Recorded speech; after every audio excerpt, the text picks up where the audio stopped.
Bendiciones en Cristo, espero que estén muy bien con ustedes, Winston Medina.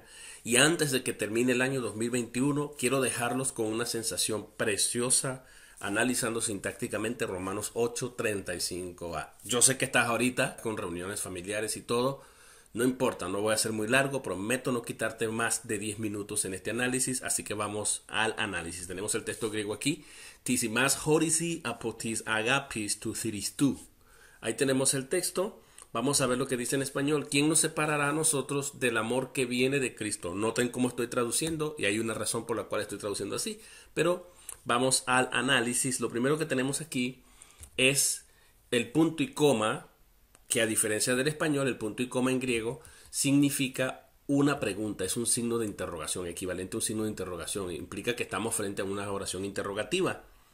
Y de hecho aquí tenemos el tis, que los académicos, los eruditos, se debaten entre qué o quién, si es qué o quién. Dicen que si se utiliza el qué es mucho más general, implica personas y no personas, y se pregunta quién estaría limitado solamente a persona. Pero el contexto favorece ambas interpretaciones. Sin embargo, el contexto inferior habla que nos separará: hambre, desnudez o espada o peligro. Entonces, como se habla de eventos o cosas, es muy probable que se deba traducir qué. Pero en el contexto superior, Pablo viene utilizando la misma pregunta: ¿quién nos acusará delante de Dios? ¿Quién condenará? O sea, viene haciendo 4 preguntas, 5 preguntas. ¿Quién contra nosotros? Viene Pablo preguntando estas cosas. Entonces es muy probable que el contexto superior apoye el quién y el contexto inferior apoye el qué. Pero lo dejo a criterio de los exégetas, de los que hacen el análisis sintáctico, de los que hacen la exégesis. Vamos entonces a buscar el verbo, que es un verbo futuro indicativo, significa separar. Y este verbo, al encontrar el verbo, por supuesto, nos permite a nosotros segmentar la oración en sus dos constituyentes, sujeto y predicado. Aquí tenemos el sujeto y tenemos el predicado. Una vez que encontremos el sujeto y el predicado, vamos a buscar el núcleo. Recuerden que el sujeto es quién, está indefinido, quién o qué. Pero es obvio que es equivalente en la respuesta a decir nadie, porque es una pregunta retórica. ¿Quién nos separará del amor de Cristo? La respuesta es nadie nos separará del amor de Cristo. Es equivalente a decir nadie, nadie en lo absoluto o nada, porque eso va a depender si preguntamos quién o qué. Si preguntamos quién, la respuesta es nadie, y si preguntamos qué, la respuesta es nada, ninguna de esas cosas que se mencionan en el contexto. Entonces, el núcleo del sujeto y el núcleo del predicado verbal los tenemos aquí.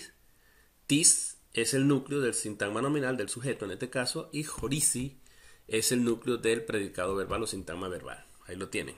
Ahora vemos que el sujeto no tiene modificadores directos, por lo tanto vamos a analizar el predicado verbal. Es un predicado verbal, ¿ok? Así que estamos frente a una oración predicativa. Vamos entonces a analizar los elementos que están dentro del predicado verbal. Lo primero que tenemos aquí es un sintagma nominal con la función de objeto directo ese y más. ¿Quién separará a nosotros? Por eso traduje ahí ¿quién nos separará a nosotros? Y entonces ese y más, en caso acusativo, implica que es el objeto directo del verbo horisi ahí. Entonces, ¿quién separará a nosotros? Y está al frente o está al principio, antes del verbo, por razones enfáticas, como suele ocurrir en el texto griego. Porque por lo general cuando nosotros hablamos uno diría ¿quién separará? Y después del horisi vendría y más. Pero en el texto griego el objeto directo aparece al principio. ¿Quién a nosotros separará? Más o menos es el sentido. ¿Ven?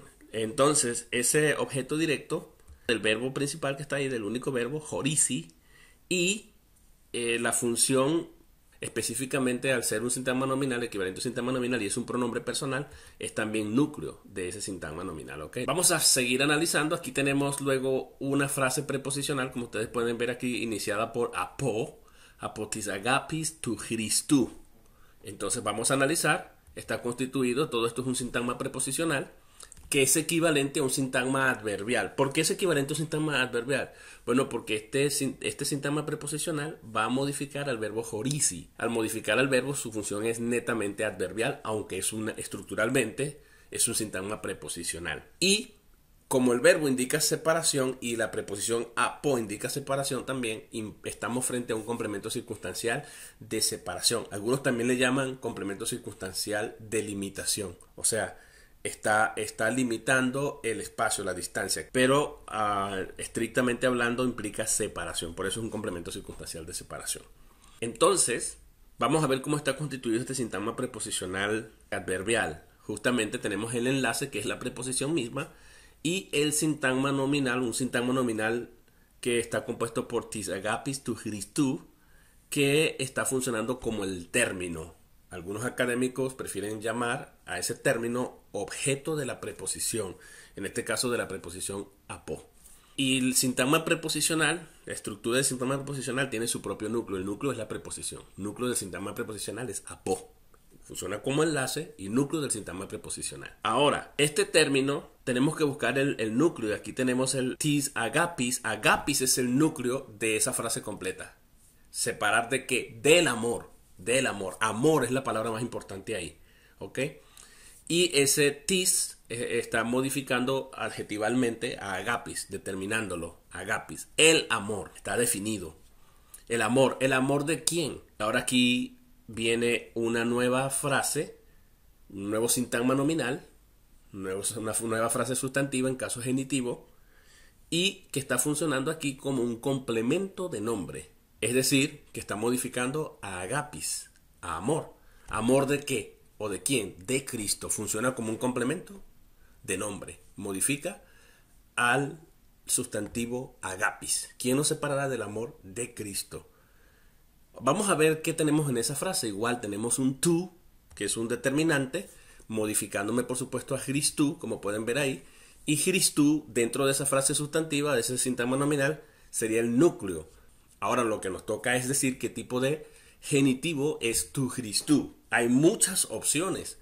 Pudiéramos decir que es un genitivo atributivo, pero sería un disparate. Sería como decir, ¿quién a nosotros separará del amor cristiano? Si lo convertimos en un genitivo, en este caso atributivo, del amor cristiano, entonces quiere decir que nos separará. ¿Quién nos separará del amor cristiano? Eso no puede ser el significado. Otro sentido podría ser que veamos el genitivo tu Christou como un genitivo objetivo, es decir, ¿quién nos separará del amor a Cristo? Eso significa el amor que nosotros tenemos por Cristo.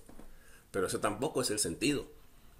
Entonces, ¿cuál es el sentido? Bueno, el sentido es que estamos frente a un genitivo subjetivo equivalente a decir quién nos separará del amor que viene de Cristo. Es decir, Cristo se convierte en el sujeto que tiene ese amor por nosotros. Y esa es la relevancia y la importancia de este genitivo. Y es la razón por la que yo he hecho este video. Porque significa quién nos separará a nosotros del amor, poniéndonos bajo una circunstancia, porque es un complemento circunstancial de separación, poniéndonos bajo la circunstancia en la que Cristo no nos ame, en que Cristo no tenga amor por nosotros. Eso sería una locura, ¿verdad? Bueno, el apóstol Pablo está preguntando retóricamente, ¿quién a nosotros nos separará del amor que Cristo tiene, del amor que viene de Cristo, del amor que se origina en Cristo?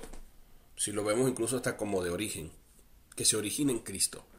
Entonces yo lo veo como un genitivo subjetivo y esto ayuda a comprender que Cristo está comprometido en ese amor al punto que nada ni nadie en lo absoluto puede separarnos de ese amor que depende de Cristo, que viene de Cristo, que Cristo tiene. No es el amor mío. Es muy probable que yo pierda mi amor o mi afecto por Cristo, por resentimiento, por alguna circunstancia, por algún problema, por lo que sea. Pero Cristo no. Si nosotros somos infieles, Dios permanece fiel. Si nosotros le fallamos, Él no nos va a fallar. Si nosotros dejaremos de amarle, Él no nos dejará de amar, porque su amor para con los suyos es infinito, es inagotable. Por eso Pablo, utilizando este verbo de separación, dice, ¿quién nos separará del amor de Cristo? Que viene de Cristo, que se origina en Cristo, que Cristo tiene por nosotros. Quédense con esa sensación y quédense tranquilos y tengan paz, porque el amor de Cristo es inagotable por los escogidos, y esto constituye una seguridad a la salvación para los que somos de Cristo. ¿Por qué? Porque la pregunta es retórica, requiere una respuesta automática. ¿Quién nos separará? Y Pablo enlista una cantidad de cosas para decir ninguna de estas cosas. Y en el contexto está hablando de personas que nos acusan. Nadie nos acusa, nadie nos condena, nadie puede levantar algún cargo contra nosotros, Nada ni nada nos puede separar del amor, porque el amor no viene de mí, no es mi amor hacia Cristo, es el amor de Dios hacia mí. Nosotros le amamos porque Él nos amó primero. La fuente inagotable de ese amor es Cristo. Cristo es el que tiene ese amor, y ese amor por los escogidos en el contexto como somos llamados no se agota, no se acaba. Viene de Cristo, y esa es la razón por la que nada ni nadie nos puede separar de ese maravilloso amor. Tengan un excelente fin de año y reciban el 2022 con esta sensación del amor de Cristo inagotablemente afectándoles a ustedes. Bendiciones.